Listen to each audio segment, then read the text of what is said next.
So, It's a Gundam has introduced me to a new issue that's plaguing the gaming industry today, and that's a lack of representation and diversity. You were not there, you don't exist.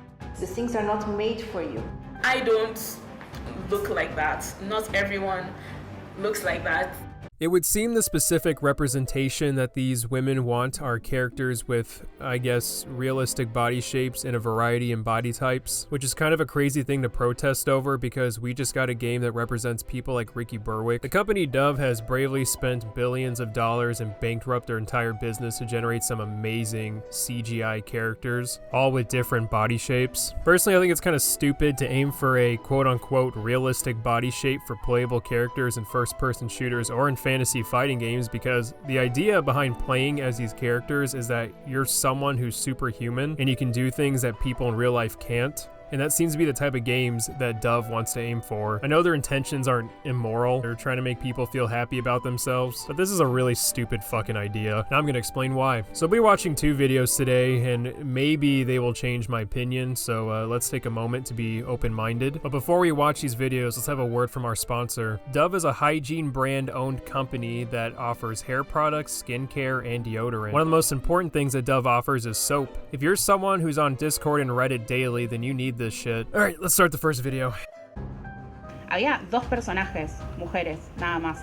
Los dos eran 2 personajes súper sexualizados. Y nada, eran las 2 opciones que tenía para elegir.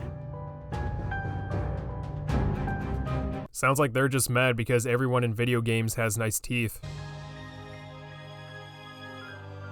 A character that looks like me in a video game and be like, yo, this baby's fire.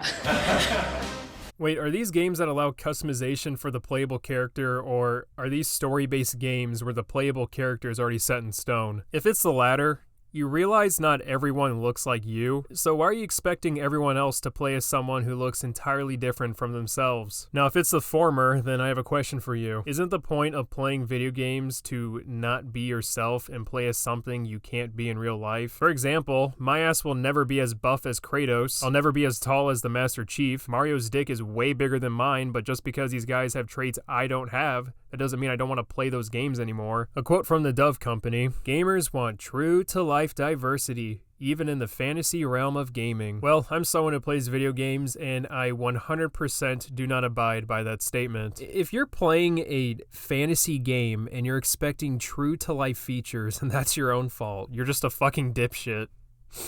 Yeah, actually, the reason why I picked the Khajiit character in Skyrim is because I'm a closeted furry. If I come out in real life, my dad will beat my fucking asshole, so it's easier just to play my life in a video game.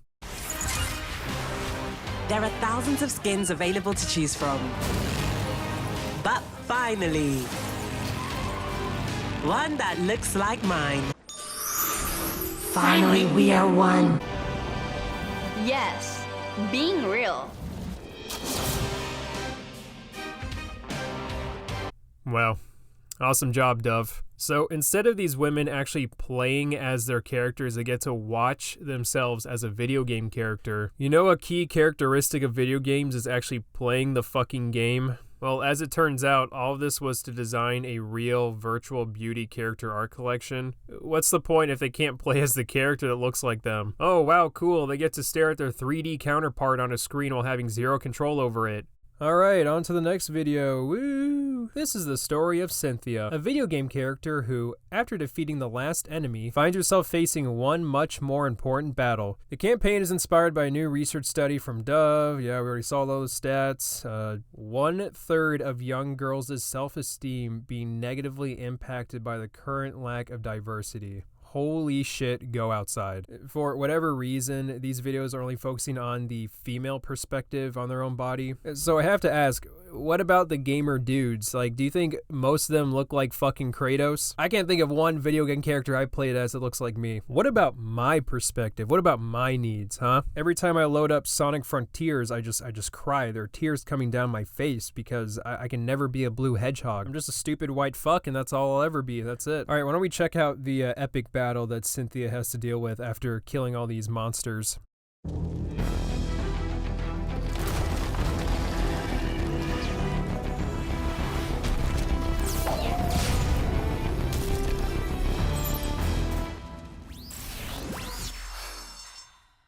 I wonder how this blue monster feels about his body shape, about his body type. Imagine the pain he has to go through every time he loads up the game Cooking Mama, and he has to say to himself, that's not me. If that's not real pain, I don't know what is.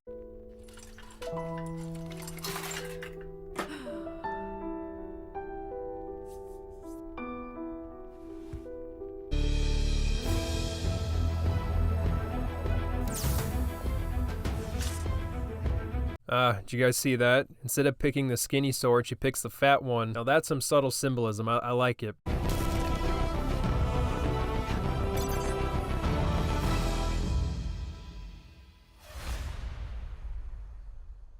Again, I know you guys have good intentions and you want to make people feel better about themselves, and I understand that, okay? But I'm sorry, I just don't understand the reasoning to make yourself a video game character look more like you.